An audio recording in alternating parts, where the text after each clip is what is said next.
বিসমিল্লাহির রহিম। Customer personally টিউটোরিয়ালে আপনাদের সাথে আছে আমি স্বপন। আশা করি আপনারা বরাবরের মতো ভালো আছেন। আলহামদুলিল্লাহ, আমি আপনাদের দয়ে ভালো আছি। তো আজকে আমাদের আলোচনার বিষয় হচ্ছে কাস্টমার পার্সোনা। কাস্টমার পার্সোনাটা প্ল্যানিং এর একটি অবিচ্ছেদ্য একটা পার্ট। তো প্ল্যানিং এর কোন অংশের একটি পার্ট? আমরা যখন মিশন বা গোল সেট আপ করেছিলাম, সেই মিশন বা গোলের একটা অবিচ্ছেদ্য অংশ হচ্ছে কাস্টমার পার্সোনা। কিভাবে? আমরা সাধারণত কেরিয়ার পয়েন্ট একাডেমি একটা কাল্পনিক প্রতিষ্ঠানের জন্য যে প্ল্যানিং পার্টও করেছিলাম, সেখানে বলা হয়েছিল কমপক্ষে তাদের 2000 বা 3000 স্টুডেন্ট অনলাইনে তাদেরকে ফলো করবে, অথবা তাদের পেইড কোর্সে কিছু লোক এনরোল করবে। যদিও এনরোল করার কথাটা এখানে ছিল না, আমি নতুন করে অ্যাড করতেছি। তো এখন যারা এই কোর্সে তাদেরকে যারা ইউটিউবে বা অনলাইনে তাদেরকে যারা ফলো করবে, সাধারণত তাদের ওইসব ফলোয়ারদের মতো দেখে কেরিয়ার পয়েন্ট একাডেমির পেইড কাস্টমারগুলো তৈরি হবে। আর ওই কাস্টমার পার্সোনাটা, অর্থাৎ কাস্টমার ধরন কেমন হতে পারে, কোন কোয়ালিটির পার্সনগুলো তাদের কাস্টমার হতে পারে, ঠিক ওই ব্যাপারটাই টোটালি কাস্টমার পার্সোনাতে আলোচনা করা হয়ে থাকে। কোন একটা প্রতিষ্ঠান যদি তাদের সঠিক কাস্টমার পার্সোনাটা সিলেক্ট করতে পারে বা নির্ণয় করতে পারে, তাহলে সত্যিকার অর্থে তারা অতি সহজে এবং অতি অল্প সময়ে মার্কেটে তাদের একটা পরিচিতি অর্জন করতে পারে এবং সফলতা অর্জন অনেকাংশে সহজ হয়ে যায়। আজকে ঠিক আমরা সেই ব্যাপারটি আলোচনা করব। ক্যারিয়ার পয়েন্ট একাডেমির কাস্টমার পার্সোনাটা তারা কিভাবে নির্ধারণ করেছে। তা আমরা সাধারণত এখানে একটা ছবি দেখতে পাচ্ছি। এই যে ছবি, তার নাম হচ্ছে টম। আর এই টম হচ্ছে ক্যারিয়ার পয়েন্ট একাডেমির কাল্পনিক কাস্টমার। তো ওনাকে দেখা যাচ্ছে মাথায় হাত দিয়ে বসে আছে, অর্থাৎ হতাশাগ্রস্ত। তার মানে অনেকটাই বোঝা যাচ্ছে উনি বেকার। ওনার যে লেবাস, ওনার যে অবস্থান, এই অবস্থান থেকে বোঝা যাচ্ছে উনি শিক্ষিত অথবা আপ টু এসএসসি লেভেলের একজন পার্সন, বাট উনি বেকার। তো ওই লোকটাকে টার্গেট করে সাধারণত ক্যারিয়ার পয়েন্ট একাডেমি তার বায়ার পার্সোনা অথবা কাস্টমার পার্সোনাটা তারা তৈরি করেছে। আমরা এখন জানবো যে আসলে কাস্টমার পার্সোনার অন্তর্ভুক্ত বিষয়গুলো কি কি, বা একজন কাস্টমার পার্সোনা আমাদের প্রতিষ্ঠানের জন্য আমরা কিভাবে সিলেক্ট করব, বা তার কোন কোন ব্যাপারগুলোকে খেয়াল করে আমরা কাস্টমার পার্সোনাটা তৈরি করব। তো প্রথম কথাটা হচ্ছে ব্যাকগ্রাউন্ড। অর্থাৎ যখন আমরা কাস্টমার পার্সোনা তৈরি করবো আমাদের প্রতিষ্ঠানের জন্য, তখন আমাদের কাস্টমারের ব্যাকগ্রাউন্ড সিলেক্ট করতে হবে। ব্যাকগ্রাউন্ডে অনেকগুলো ব্যাপার স্যাপারই থাকে, অনেক ডিটেলস একটা ব্যাপার ব্যাকগ্রাউন্ডটা। কাস্টমার ব্যাকগ্রাউন্ড একটা হিউজ রিসোর্সফুল একটা টপিক। তো আমরা এখান থেকে ইম্পর্টেন্ট যে টপিকসগুলো সেইগুলো নিয়ে আলোচনা করবো, ব্যাকগ্রাউন্ডের যে ইম্পর্টেন্ট ব্যাপারগুলো। তো ব্যাকগ্রাউন্ডের মধ্যে থাকবে এজ। অবশ্যই কাস্টমারের এজ সিলেক্ট করতে হবে। আমরা যদি আমাদের নির্দিষ্ট প্রোডাক্টের জন্য কাস্টমারের এজ সিলেক্ট না করতে পারি, তাহলে আমাদের প্রোডাক্ট আসলে কোন ধরনের বয়সের মানুষের জন্য উপযোগী, কার আমাদের প্রোডাক্টটা বেশি নিতে পারে, আমরা এই জিনিসটা সেট আপ করতে পারবো না। অর্থাৎ প্রোডাক্টের এজের উপর, কাস্টমার এজের উপর ডিপেন্ড করে আমাদের প্রোডাক্টটা মার্কেটিং করতে পারলে তাহলে আমরা সঠিক কাস্টমারকে খুঁজে পেতে পারি। তাই ক্যারিয়ার পয়েন্ট একাডেমি তাদের কাস্টমারের এজ সিলেক্টে তারা ধরে নিচ্ছে 18 থেকে 35 বছরের বয়স যেসব মানুষগুলো আছে, শিক্ষিত, বেকার, যারা কিছু করতে চাচ্ছে, যারা তাদের লাইফটাকে উজ্জ্বল একটা ব্রাইট ফিউচার তারা বিল্ড আপ করতে চাচ্ছে অথবা প্যাসিভ ইনকাম জেনারেট করতে চাচ্ছে, এই 18 থেকে 25 বছরের মানুষদেরকে তারা টার্গেট করে তাদের সাধারণত কাস্টমার পার্সোনাটা তৈরি করছে, এমনকি তাদের বিজনেস গোলটা তারা সেট আপ করতে যাচ্ছে। দুই, এডুকেশন। যেহেতু একটা অনলাইন ট্রেনিং প্ল্যাটফর্ম, অবশ্যই তার কাস্টমার কিছু শিক্ষাগত যোগ্যতা থাকতে হবে। তার শিক্ষাগত যোগ্যতাটা কি থাকতে হবে? এসএসসি, কমপক্ষে তারা তাদের এসএসসি লেভেলের এসএসসি বা আপ টু এসএসসি লেভেল স্টুডেন্টদেরকে নিয়ে অথবা কাস্টমারদেরকে নিয়ে তারা তাদের যাত্রাটা শুরু করবে। আর দেন ব্যাকগ্রাউন্ডের লাস্ট পার্ট হচ্ছে লোকেশন, অর্থাৎ অবস্থান, কার অবস্থান, কেরিয়ার পয়েন্ট একাডেমি যেসব কাস্টমার আছে, সম্ভাব্য গ্রাহক আছে, তাদের শুভাকাঙ্ক্ষী আছে, শিক্ষার্থী হবে, সেসব শিক্ষার্থীদের লোকেশন বা অবস্থানটা কোথায় হবে, অনায়াসে এটা বাংলাদেশে হবে, তাদের লোকেশনটা বাংলাদেশ হবে। আমরা জানলাম ব্যাকগ্রাউন্ড, কাল্পনিক ব্যক্তির টমের যে ব্যাকগ্রাউন্ড, কেমন ব্যাকগ্রাউন্ড হলে কেরিয়ার পয়েন্ট একাডেমির জন্য উপযোগী হবে এটা আমরা জানতে পারলাম। দেন আমাদের আলোচনার বিষয় হচ্ছে নিডস কেরিয়ার পয়েন্ট একাডেমি অনেক অনেক ইম্পর্টেন্ট একটা টপিক। নিডস বলতে এখানে বোঝাচ্ছে প্রয়োজন, অর্থাৎ আমার কাস্টমারের কি প্রয়োজন, আমার বলতে এখানে কে কেরিয়ার পয়েন্ট একাডেমি কাস্টমারের কি অভাব রয়েছে বা কি প্রয়োজন রয়েছে, কেন উনি কেরিয়ার পয়েন্ট একাডেমি থেকে কোন একটা সার্ভিস নেবে বা সেবাটা গ্রহণ করবে বা এই কোর্সে এনরোল হবে। অবশ্যই তার কিছু অভাব বা প্রয়োজন রয়েছে, সেই অভাব বা প্রয়োজন মেটানোর জন্যই সে কেরিয়ার পয়েন্ট একাডেমিতে আসবে, না হয়তো আসার কোনো প্রয়োজন ছিল না। তো আমরা এখন জানবো টমের কি অভাব রয়েছে বা কি প্রয়োজনীয়তা রয়েছে, যে অভাব বা প্রয়োজনীয়তা ফুলফিলের মাধ্যমে কেরিয়ার পয়েন্ট একাডেমি তাদের লক্ষ্য অর্জনে সফল হবে। তো টমের অভাব রয়েছে স্কিল ডেভেলপমেন্ট, তার কোনো স্কিল নেই বিদেশে আজ বেকার, হতাশাগ্রস্ত, মাথায় হাত দিয়ে বসে আছে। দেন মিডিয়াম অফ স্কিল যে সে অর্জন করবে, স্কিল অর্জনের জন্য তার ভালো কোনো বা বিশ্বস্ত কোনো মাধ্যম নেই, অর্থাৎ কোন প্রতিষ্ঠান নেই, কোন প্রতিষ্ঠান থেকে সে স্কিলটা অর্জন করবে তার কাছে এমন কোনো প্রতিষ্ঠান নেই, এই অভাবটা তার রয়েছে। তারপরে কি রয়েছে, প্রপার মেন্টরিং, তাকে মেন্টরিং করবে,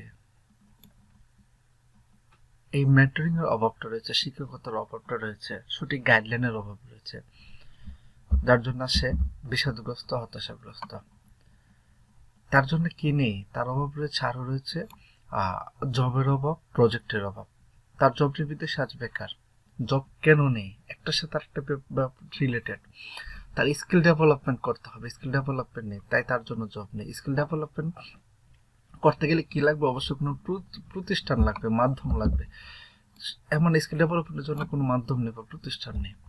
তো প্রতিষ্ঠান যদি কোনো পেয়ে থাকে উনি, তাহলে মনে করতেছে ওনার জন্য ভালো কোনো মেন্টরিং ব্যবস্থা নেই, যার জন্য উনি ভালো কিছু শিখতে পারতেছেন না, আজ উনি বেকার।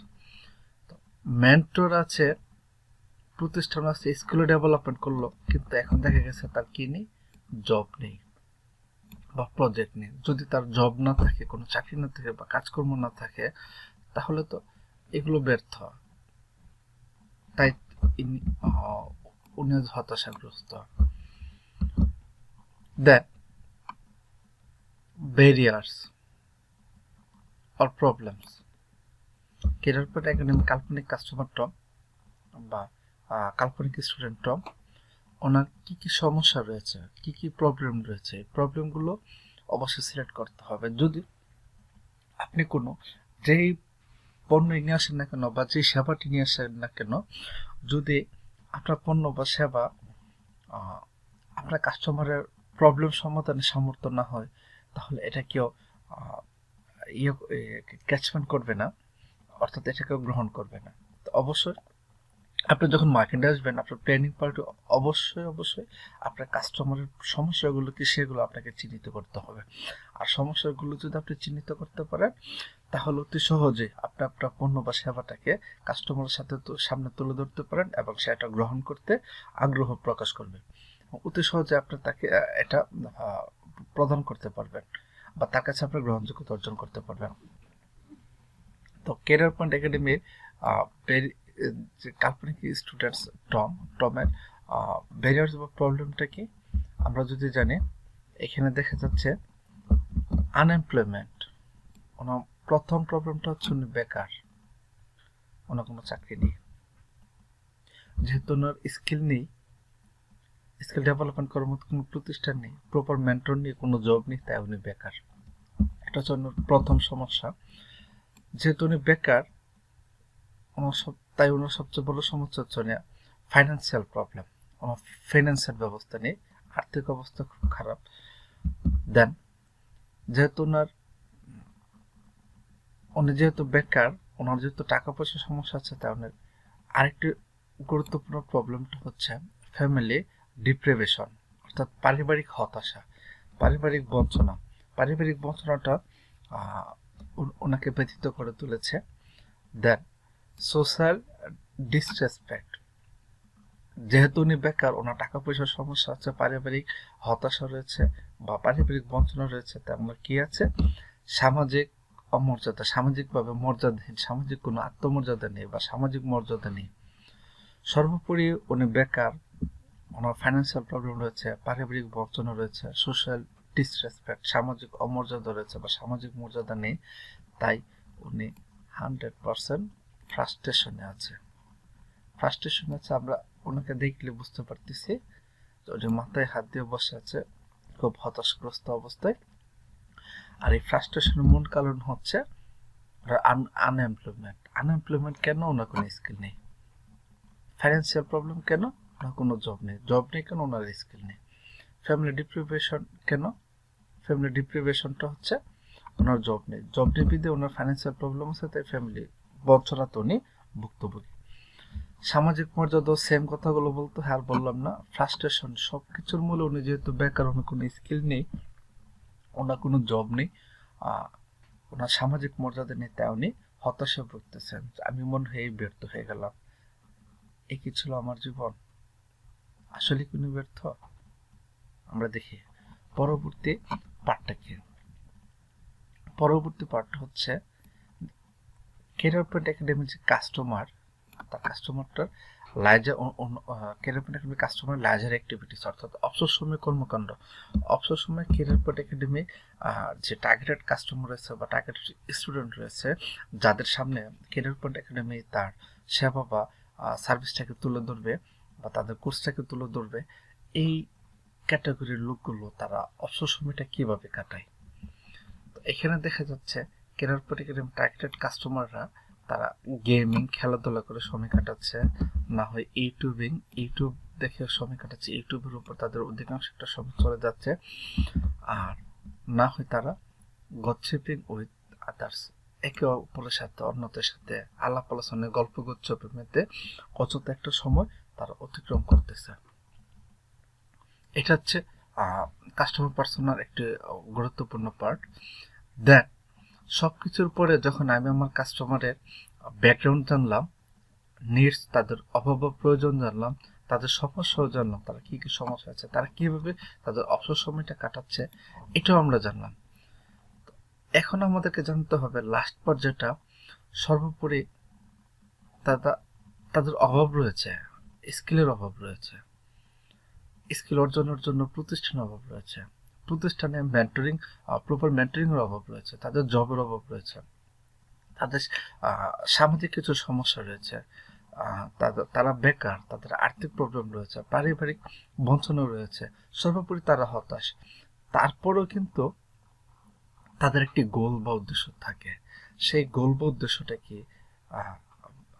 আমাদের প্রত্যাশিত কাস্টমার সেই গোল বা উদ্দেশ্যটাকে আমাদেরকে সিলেক্ট করতে হবে। যদি আমরা আমাদের কাস্টমারের সকল সমস্যা থাকার পরেও ওই কাস্টমারের যেসব যে গোলটা রয়েছে, গোলটা যদি আমরা সিলেক্ট করতে পারি, তাহলে অতি সহজেই আমরা তাকে ক্যাচমেন্ট করতে পারবো এবং আমাদের সফলতার পাশাপাশি তাকে একজন সফল ব্যক্তি হিসেবে আমরা প্রতিষ্ঠিত করতে পারবো এবং আমাদের গ্রহণযোগ্যতা তার কাছে অধিকাংশ বেড়ে যাবে। এখন আমরা জানবো যে এই টমের গোল বা উদ্দেশ্যটা কি, তার ভবিষ্যৎ গন্তব্যটা কি, উনি কি চায় ভবিষ্যতে। এখানে দেখা যাচ্ছে ক্যারিয়ার পয়েন্ট একাডেমির যে কাল্পনিক স্টুডেন্ট বা কাল্পনিক কাস্টমার টম, ওনার ভবিষ্যৎ গোলটা হচ্ছে বি ফ্রি ফ্রম আনএমপ্লয়মেন্ট। ওনার প্রথম গোলটা হচ্ছে বেকারত্ব থেকে মুক্তি চাই। তাহলে অবশ্যই এখন বলতে হচ্ছে বেকারত্ব থেকে যদি মুক্তি পেতে চায় তাহলে তার কি লাগবে, একটা জব লাগবে। আর জব তার এমনিতে হবে না, জব পেতে হলে তার কি করতে হবে, স্কিল ডেভেলপমেন্ট করতে হবে। স্কিল ডেভেলপমেন্ট করতে হলে কোথায় যেতে হবে, ভালো একটা প্রতিষ্ঠানে যেতে হবে। ভালো প্রতিষ্ঠানে কি থাকতে হবে, প্রপার মেন্টরিং থাকতে হবে। তো এই দিক দিয়ে কেরিয়ার পয়েন্ট একাডেমি এক ধাপ এগিয়ে, যে তাদের ইউনিক একটা টিচিং মেথড রয়েছে, যার মাধ্যমে এখন তাদের কি রয়েছে, বেস্ট স্টুডেন্ট সাপোর্ট সিস্টেম। তাদের স্টুডেন্ট সাপোর্টের সব একটা ভালো একটা পদ্ধতি রয়েছে। তো এই জিনিসটাকে হাইলাইট করে টমকে তারা ক্যাচমেন্ট করার চেষ্টা করবে, যার মাধ্যমে টম ওই কেরিয়ার পয়েন্ট একাডেমি থেকে স্টুডেন্ট সাপোর্ট পেয়ে টোটাল ভালো একটা মেন্টরিং ব্যবস্থার মাধ্যমে স্কিল ডেভেলপমেন্ট করতে পারে। আর যখন স্কিল ডেভেলপমেন্ট করবে তখনই সে চাকরির জন্য উপযোগী হতে পারে। যখন সে চাকরির জন্য উপযোগী হবে, একটা প্রতিষ্ঠানে চাকরি করতে পারবে বা তার হাতে বিভিন্ন প্রজেক্ট থাকবে, তখন সে কি হবে, ফ্রি ফ্রম আনএমপ্লয়মেন্ট, বেকারত্ব থেকে মুক্তি পাবে। দেন বি অ্যান এন্টারপ্রেনার। বেকারত্ব থেকে মুক্তি পাওয়ার পর সে একজন এন্টারপ্রেনার হতে চায়, একজন উদ্যোক্তা হতে চায়। ওয়েল, লাস্ট সে কি করতে চায়, বিল্ড এ ব্রাইট ফিউচার, সে সুন্দর একটা ভবিষ্যৎ নির্মাণ করতে চায়। উনি বেকার, কিন্তু তারপরে কিন্তু ওনার সুন্দর একটা গোল রয়েছে। সুন্দর গোলগুলো কি আমরা একটু আবার দেখতেছি। ওনার সুন্দর গোলটা হচ্ছে উনি আনএমপ্লয়মেন্ট, ফ্রি ফ্রম আনএমপ্লয়মেন্ট, বেকারত্ব থেকে মুক্তি পেতে চাই। বি অ্যান এন্টারপ্রেনার, উনি একজন উদ্যোক্তা হতে চাই। দেন উনি সর্বোপরি একটা বিল্ড এ ব্রাইট ফিউচার, একটা উজ্জ্বল ভবিষ্যৎ নির্মাণ করতে চাই। তো এই ছিল কাস্টমার পার্সোনা। কাস্টমার পার্সোনাটা আবার আমি রিভিউ দিচ্ছি, মূল টপিকগুলো। কাস্টমার পার্সোনার মূল আলোচ্য বিষয় হবে আমার কাস্টমার ব্যাকগ্রাউন্ড, তার ব্যাকগ্রাউন্ডটিকে আমাকে জানতে হবে, তার নিডস, অভাব কি, অভাবগুলো আমাকে জানতে হবে, তুলে ধরতে হবে। যদি আমরা তারপর হচ্ছে কি ব্যারিয়ার্স অর প্রবলেমস, আমার কাস্টমারের, আমার টার্গেটেড কাস্টমারের প্রবলেমগুলো কি, প্রবলেমগুলো তাদের সলভ করার ক্যাপাবিলিটি আমার থাকতে হবে। দেন আমার যে কাস্টমার সকল সমস্যার পরে তাদের অভাবের পরে সে অবসর সময়টা কিভাবে কাটায়, অবসর সময়টা কাটানোর উপায়টা আমাকে জানতে হবে। দেন আমার যে প্রত্যাশিত কাস্টমার বা টার্গেটেড কাস্টমার আছে, তার যে গোলটা, তার গোলটা কি, গোলটা সম্পর্কে আমাকে ধারণা নিতে হবে।